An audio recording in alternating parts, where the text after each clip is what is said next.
The Urban League of Greater Pittsburgh and Robert Morris University present the Black Male Leadership Development Institute. For 1 week, 65 young black teens are transformed into young black men. Their vision and understanding of the world explodes wide open with newfound possibilities and the opportunity of a better life. A life filled with goals and positive decision-making, where diversity and family values are embraced, and failure, prison, and mediocrity are not an option. They are leaders, they are dreamers, they are doers, and they are brothers who have learned how to become men. You might not want to read the book, but we have to. You have to respect your parents. It takes months of planning, and it all comes down to this. This is the Black Male Leadership Development Institute. The Black Male Leadership Development Institute is an experience. It's an opportunity for the Urban League and Robert Morris University and even the Heinz Endowments, for that matter, to sow into the lives of African American high school students some essential skills that we believe will be critical for helping them to develop not only into manhood, but also proud, productive members of society. A lot of the students are deeply engaged by the presenters and by the series of people that we have coming in to present to them. A lot of the people who are here to help us, they are that exact role model that we need in our lives. They see a lot of powerful, strong, articulate, educated, focused black men presenting to them who also know how to talk to them.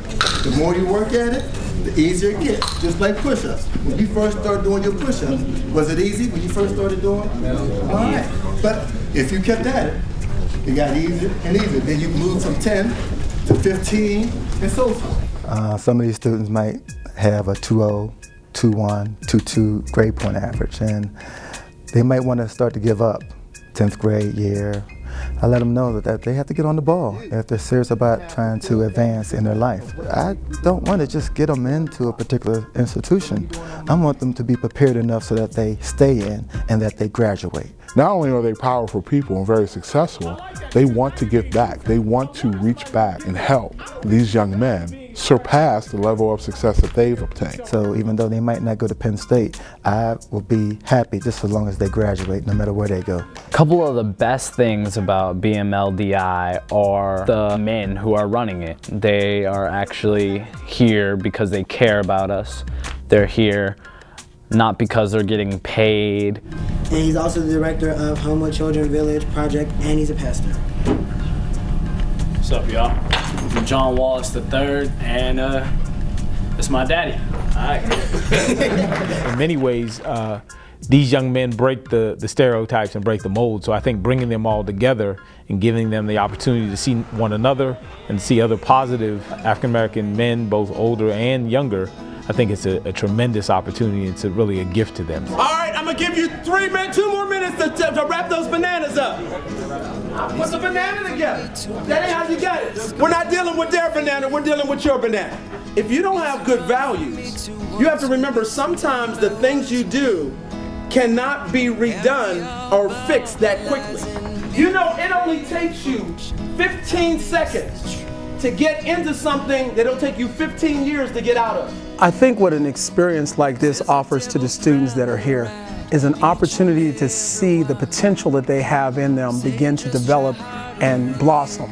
I have a lot to learn from these great black men who have come here. The stars on fire inside me, shining, refining, reminding. When they get together for the learning community, they will interact with the speakers who are highly successful African American men from all walks of life who share their life story, who share their journey, who empower these young men to think and reach for greatness. But these discussions are then continued in the smaller clusters when they meet with their cluster leaders, and they have rich conversations where they share about their stories, their lives, their goals, their ambitions. And I think bonds are really created and established, and these bonds, we hope, will sustain them for the entire year, because we want them to understand that this is their community. We're really just looking out for y'all. It is really one big family. Obviously we're connecting with the majority of the kids, if not all of them, but definitely the ones in our group. We pretty much teach them how to grow, how to be men. It's like a net, like we all hold each other up to the same level. We actually pretty much hang out, you know, the 40 Cowboys.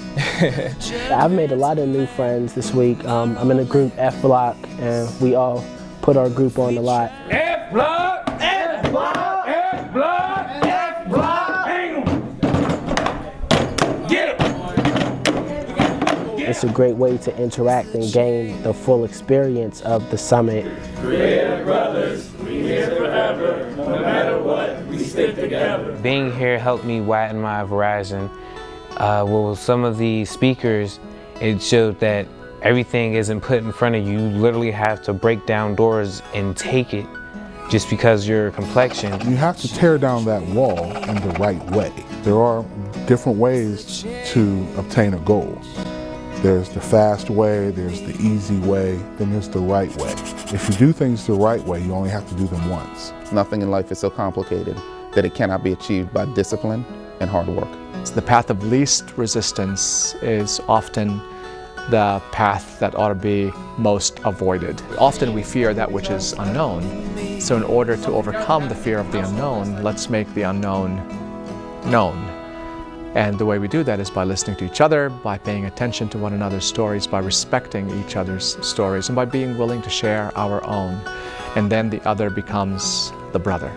There's changes in time, there's changes in weather. Birds of blood are birds of a feather. The separation of state, separation of man, separation of souls from the Holy Land. Bringing now close and see no division between the fool in his eyes with his gavel, his prison. So weigh out the worth based on what's worth the most. Give love to the hate, with freedom you'll know. You will succeed. You have to have the determination and desire. You have to surround yourself with people who are doing the kind of work that you want to do, and they'll be happy to show you how to succeed. You can and you will. One of the things that I absolutely loved about this week was the trip to the charter school. They have been listening to presenters talk all week about leadership skills, what it takes, how to become a leader, how to step up your game. And we gave an opportunity to actually model that. Respect adults. Respect other people's property. So they went to the Urban League Charter School and talked to second graders, third graders, fourth graders, fifth graders. And I saw these young men really blossom because they were being looked up to. 36. 38. 40. 42. If not this week, at some point in the near future, they'll wake up one day and say, I get it.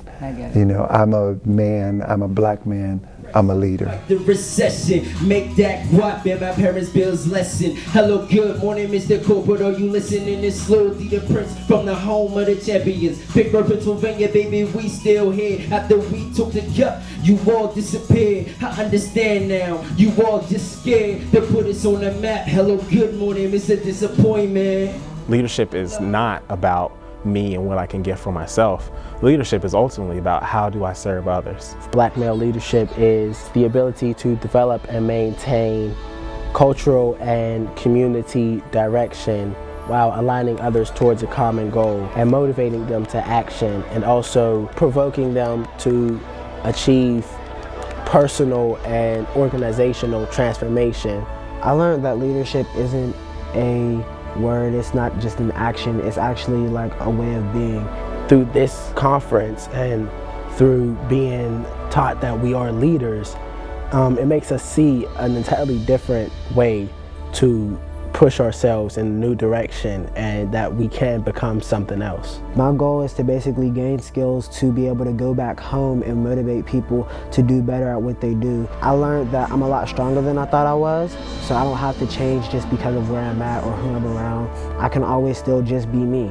I'd recommend this program to anybody and everybody, because why not? You're learning about something new. It's something to do in your spare time, so you're not at home just sitting around and it gives you more knowledge about life and how to be a leader. It makes you feel more welcome.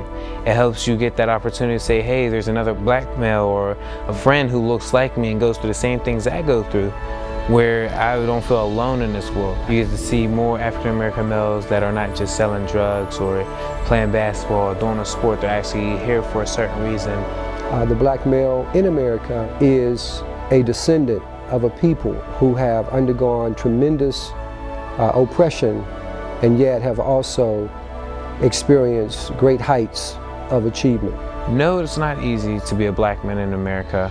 As a black male, we have so many things against us, it's insane. It's not tough being a young adult, so I can imagine it's even tougher being a black man. A lot of us use those things that are stacked against us as excuses, and I don't blame them because it is a lot to take in, but I do think that we shouldn't let other people bring us down. We should strive forward in those times. In 2009, the Pittsburgh Promise required that seniors who wanted to be eligible for the scholarship needed to have at least a 2.25 GPA. Now I'm thinking to myself, how am I going to get to a 2.25 and I got a 1.7? So when Salim had came to Oliver, he said at that point in time, if you had a 1.7 GPA, you could still get that scholarship. Now I'm thinking, oh, in my senior year, I worked my butt off, you guys. I had a 2.28, 0.03 above the requirement needed to get the scholarship. An event like this gives our young people the opportunity just to kind of think a little bit about this great big world in which they find themselves, where not everybody looks like them, not everybody thinks like them, or talks like them, or behaves like them, or believes like them, but everybody is beautiful like them. The question is not whether or not you're a genius. The question is whether or not you were able to identify the genius in you. I've had the opportunity to interact with some guys who are the best and the brightest, and it's my hope and my prayer that the genius in them will be identified and ultimately nurtured. And that's our task and that's our mission. In everything that they do in life, there are always choices that they have to make. And as young men, you have to question, then think, then act, after you've listened to what the circumstances are. It is my hope that you will take everything that has been given to you this week and realize that we are collectively greater than the sum of our parts. And as long as we stand together, then nothing will ever keep us from achieving our goals. One of the biggest things that I think that has happened with this particular generation is that people have lost hope in them. We still believe in you, and we believe that you guys will be successful. I'm very proud of them and look forward to seeing them one day as leaders in our community. Dream. Dream big. Don't limit your dreams. You're going someplace. Do it, and never be afraid.